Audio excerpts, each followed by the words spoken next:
Hey, FitLovers. Hey, FitLovers. Welcome back. I am Ramsey. And I am Mina. Well, being part of a blended family can be as challenging as it can be rewarding. And while we believe that the rewards far outweigh the challenges, we do recognize that there are some things that if we don't keep in check, it could mean the end of our blended family. So stay with us. You aren't going to want to miss this. Nope. This is the FitLove Show.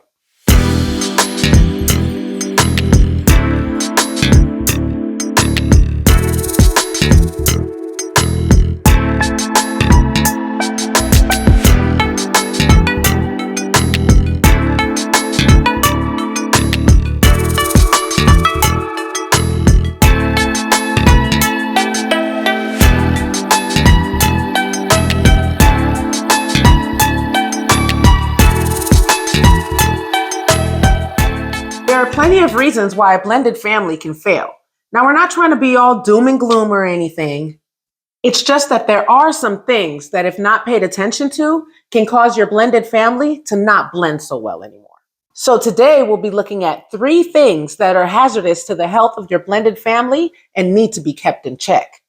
Before we begin, we'd like to ask you to please click that subscribe button and don't forget to turn your notifications on so you'll be notified first when new episodes are released. All right, babe, let's get it cracking. In previous shows, you've heard us speak about how having unrealistic expectations can cause disappointment. And that's true. We've also said that at some point, everyone has an expectation of something or someone. The trick is to only create expectations where you have an element of control over the outcome. The fulfillment of your expectations is dependent upon elements outside your control. You're setting yourself up for disappointment. Nowhere is this more evident than within a blended family. There are many definitions of a blended family, but for the sake of this show and this discussion, we'll define a blended family as a family consisting of a couple and their children from this relationship and/or any previous relationships. One of the biggest unrealistic expectations many couples have is believing their blended family dynamic will be just like that of a nuclear family dynamic. And while you should always strive to make your family as cohesive as possible, there are some differences between a nuclear family and a blended one. The most obvious being that you haven't been in your new significant other's children's lives since birth. Yep. You're a new person in the lives of these children, and they're new in your life. It may take time for everyone to mesh well together, if they mesh at all. If any of you are familiar with the Brady Bunch, yeah, I know I'm showing my age. You know that they are the perfect example of what a blended family looks like when everyone gets along, everything goes as planned. But in real life, step siblings don't always get along with each other. In real life, step parents don't always bond with their stepchildren. In real life, things may not run as smoothly with your blended family as they do on TV. Make sure that the expectations that you have for your blended family, your new blended family, are realistic, and take into account that the new family dynamic may be competing with the old family dynamic. Allow the members of your blended family to set in and get comfortable at their own pace. The last thing you want is to create tension and stress in your blended family that prevent a cohesive and a harmonious family unit from forming. Be diligent, but be patient. Whatever kind of relationship it is, maternal, paternal, romantic, you cannot rush things. Be patient. Allow things to unfold.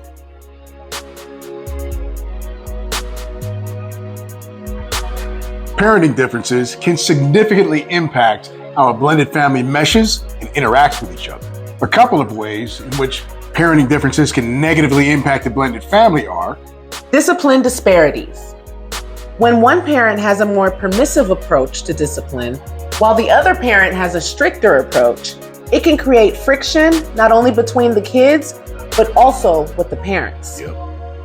This also prevents the parents from being able to make unified decisions on how things should be run in the house. It's best to be on the same page regarding discipline, and it may take some compromising between the two of you to get there. It doesn't mean that the two of you always have to agree on how to handle everything, but the kids don't have to know that. The best way to avoid your kids playing one parent against the other is to be on the same page regarding discipline. Lack of consistency. When parents display a lack of consistency in the way they interact with their children and stepchildren, they run the risk of creating resentment among the kids. We've said it before, one of the quickest ways to ensure the children in your blended family don't get along is to make them feel like one is being treated differently than the other. And just like not being on the same page as each other, a lack of consistency can also result in your kids playing one parent against the other.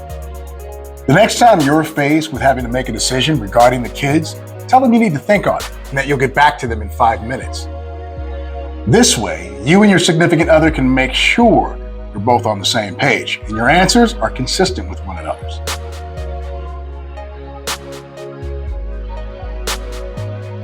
You'd think we wouldn't even have to talk about this one, considering that couples in both blended and nuclear families deal with this same issue. But it seems we have to talk about it. We promise we'll keep it short and sweet, though. Not falling into this trap is going to depend on how well you and your significant other remember why you started your blended family in the first place. Because you fell in love and got together with each other, right? So your marriage or relationship should be the most important thing, because without it, there is no blended family. Obviously, it's a package deal, and the kids come with your new significant other. But a strong marriage creates a strong foundation for your kids to grow and thrive on. Prioritizing each other also sets an example for the kids to follow on how to build and maintain strong and healthy relationships. Whether it be out of guilt or a need to provide comfort, you cannot let the kids in your blended family dictate how your relationship goes. Because the reality is, your children may not initially jive with your new significant other. They may not initially jive with your significant other's kids, assuming they have any. And that's okay. That's one of the parts of being in a blended family that involves lots of patience. What's important is that you and your significant other maintain a healthy relationship by always keeping the primary focus on each other. Now, it's important to note that putting your marriage first before the kids doesn't mean neglecting your responsibilities as a parent.